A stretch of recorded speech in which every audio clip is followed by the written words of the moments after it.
Hi, I'm John Muma with the City of Lakeville and the Construction Services Division. I'm here to talk about the street reconstruction projects. The City of Lakeville reconstructs aging sections of city roadway and underground infrastructure each year. But what does that mean for residents or business owners in the affected area? What will your neighborhood look like during construction?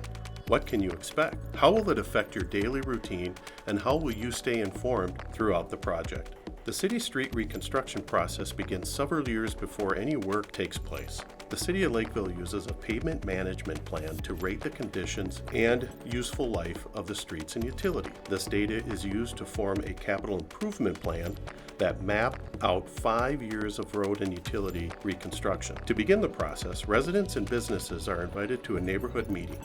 At the meetings, city staff introduce the project and ask for feedback from property owners. Following the meeting, a feasibility report is generated and given to the City Council. If the City Council approves the project, survey crews begin the collection of pre-construction data in early spring. The project is bid on by contractors, which allows the city to determine assessment rates for the project. After these assessment rates are generated, property owners are invited to a second neighborhood meeting and an assessment hearing with the City Council. Upon approval of the assessment hearing, the city sends out preliminary construction schedules to all affected property owners. As construction begins, the first items you will notice will be flagging and marking from private utility companies, as well as marking for spot curb and gutter removal and replacement.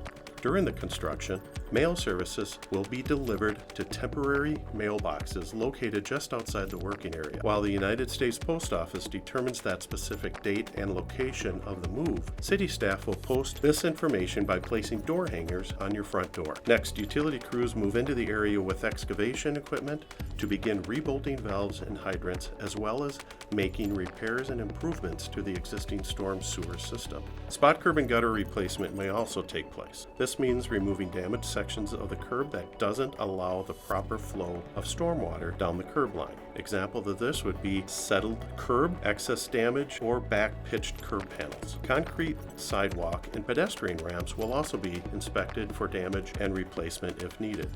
Concrete curbing or sidewalk that are removed in front of an asphalt driveway typically trigger an asphalt patch behind the curb or walk after new concrete cures. Concrete driveways that are in good condition typically do not require a patch behind the new curbing. Concrete driveways typically can support themselves when the damaged curbing is removed, while asphalt driveways need to be supported by the concrete to maintain its integrity.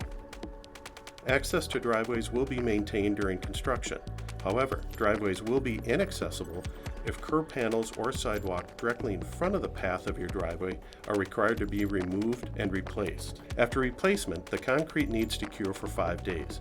Street parking will be required during this time. City staff will communicate with you during the entire process. The next step is reclaiming the street's existing asphalt surface.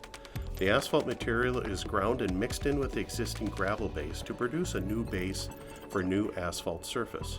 Crews will work to reshape the profile of the streets by reestablishing a centerline or crown for shredding water during storm events. Roadways may be a little bumpy and dusty during this process. The road shaping process creates a 3-inch step from the curb to the gravel. This bump requires caution as you enter your driveways. To keep dust down during the construction period, water trucks will periodically be used on the exposed gravel surface. After the initial phase of constructions are complete, the first layer of asphalt paving is placed. Roads remain open to traffic during the paving process. Paving crews will direct traffic during the paving and rolling operation. Once the first layer of paving is installed, the contractor will begin restoration of areas behind the curb. This restoration will include driveway patches, dog fences, irrigation systems, landscape features, mailbox reinstallation, topsoil, seeding, and blanketing. The last step of the construction process happens in the fall. Once all the phases of the project have received the first layer of asphalt and restoration activities,